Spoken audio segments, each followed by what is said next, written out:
सर्वेष्टं जयदेव भक्तकविनां नित्यं समाराधितं श्रीवृन्दावनकुञ्ज केलिरमणं श्रीरङ्गदेव्यर्चितं श्रीनिम्बार्कमुनीन्द्रपीठ विलसत्कारुण्यपूरं परं राधा माधव पाद पद्मयुगलं वंदे गिरा कर्मणा।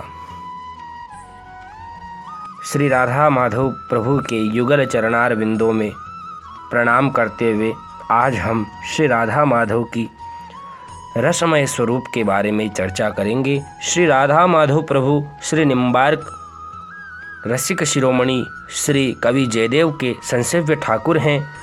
वर्तमान निम्बार्काचार्य पीठ में विराजने से पहले बंगाल से आकर व्रजमंडल में श्री राधा कुंड श्री निवासाचार्य जी की बैठक पर विराजते थे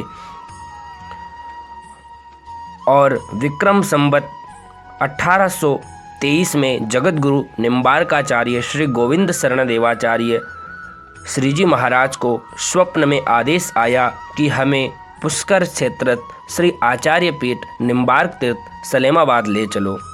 आचार्य श्री ने पूछा कैसे और किस प्रकार से ले चलें आपको।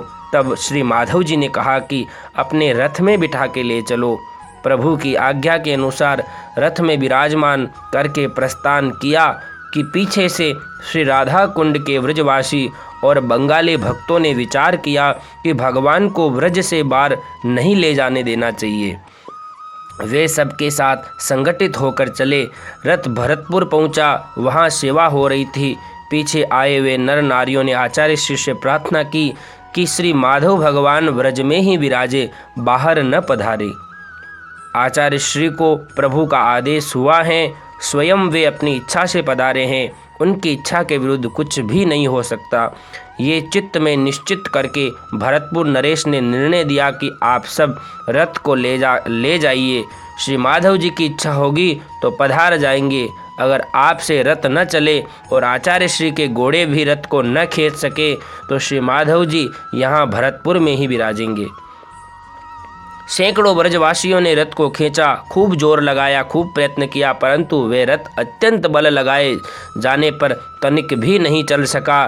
फिर जब आचार्य श्री के घोड़े लगवाए और आचार्य श्री ने प्रार्थना की तो वे रथ चल पड़ा। सभी दर्शक चकित हो गए। जय जयकार की ध्वनि से गगन गूंज उठा और विक्रम संवत 1823 ज्येष्ठ शुक्ल चतुर्थी का वे दिन भरतपुर और ब्रजमंडल के उपस्थित सभी नर नारियों के हृदय पटलों पर बहुत दिनों तक अंकित रह गया।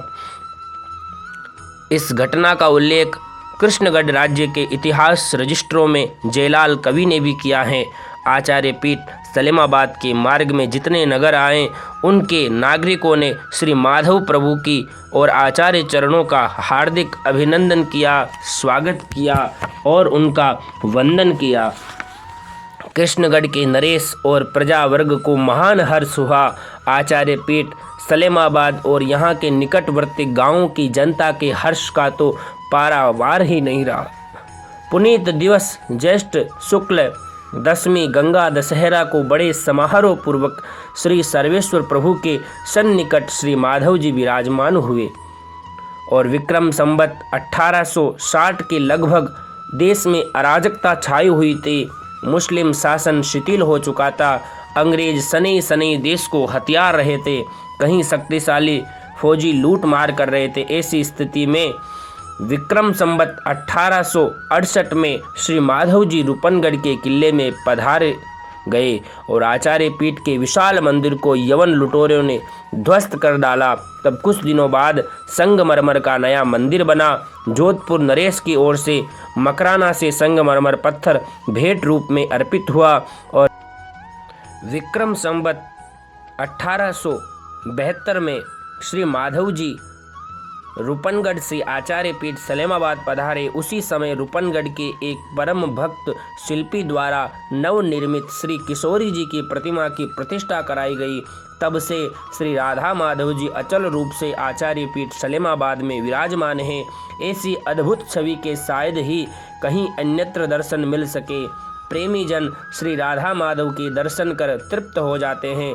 गदगद हृदय से वे कह उठते हैं, संदरता निरकत फिर्यो देव योग ते आई। राधा माधव देखी छवि, अब न अनंत चित जाय।